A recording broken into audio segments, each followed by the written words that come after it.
ايه رأي حضرتك في رجوع الجسم سريعا جدا بعد الانتهاء من الدايت، وخصوصا 5 كيلو بيرجعوا بسرعة جدا؟ بصوا يا جماعة، انا بيصعب عليا جدا الناس اللي مفكرة ان اصعب حاجة في الدايت هي انك تخس. اصعب حاجة في الدايت انك ما ترجعش تاني. 8 من كل 10 بيرجعوا كل اللي خسوه في اول 6 شهور.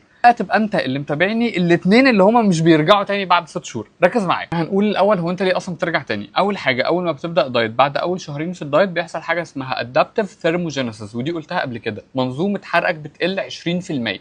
يعني ايه؟ يعني لو انت كنت زمان بتاكل كيس شيبسي، كيس الشيبسي ده كان بيطخنك مثلا يعني 800 جرام، فهو في الدايت بعد ما بدات الدايت هيطخنك كيلو. هو نفس كيس الشيبسي.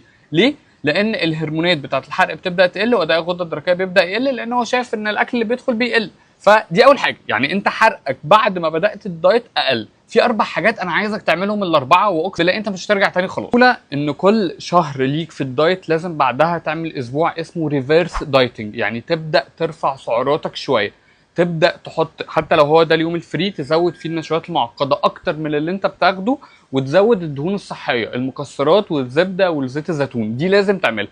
دي واحد. اتنين يا صاحبي، تمرين المقاومه. الكارديو مش مهم بعد ما بتخس. في الاول تمارين المقاومه هي الاهم. ان لو انت عامل دايت وانت جوه الدايت خسرت الكتله العضليه بتاعتك، فمنظومه حركه هتقل 20% كمان زياده، فلازم تعمل تمارين مقاومه حتى لو يومين بس في الاسبوع. الثالثه، لما تخلص دايت وتيجي تثبت لازم تبقى السكريات مره واحده في الاسبوع. يعني انا دايما الناس اللي بتثبت معايا بديهم وجبتين فري، بس السكريات تكون مره واحده في الاسبوع. تبقى واخد في اليوم دوت كل الوجبه بتاعتك، ما تقللش سعراتك في اليوم دوت قوي وتروح واخد سكريات. الرابعه هي دي اللي الفيديو عليها، في حاجه اسمها بيولوجيكال ويت. جسمك هيبدا يحارب ان هو يوصل له، ده الوزن اللي هو بيبقى مرتاح فيه، هو مطمن فيه، فهو عمال بيزق نفسه ان هو يوصل له. فانت محتاج تراجع الميزان بتاعك كل اسبوعين 3 وتشوف لو انت بدات تزيد شويه، فيبقى انت محتاج تدخل تمارين المقاومه تاني وتحافظ عليها كويس، وتعمل دايت هاي بروتين الكاربس اللي فيه قليله، وتبقى الكاربس بعد التمرين. حتى لو هتاكل وجبه غلط تبقى بعد التمرين. النقطه اللي انا عايزك تطمن فيها ان بعد ما تسيب الدايت انت هتزيد كيلو لكيلو ونص، وده لازم يحصل، لان ده هو الجلايكوجين اللي محتاج يملى عضلاتك تاني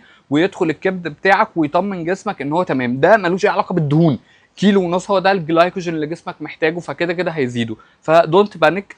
انت عملت دايت كويس، حافظ على كل الحاجات اللي انا قلتها. خلي الفيديو ده عندك عشان لما تخلص الدايت تبدا تعملها. وانتوا عايزين نظام تثبيت كامل بقى ونمشي ازاي وايه الخطوات بالظبط، هقوله لكم في الفيديو اللي جاي. فقولوا لي بس في الكومنتات لو انتوا عايزينه، وهبقى معاكم وهعمله لكم ان شاء الله.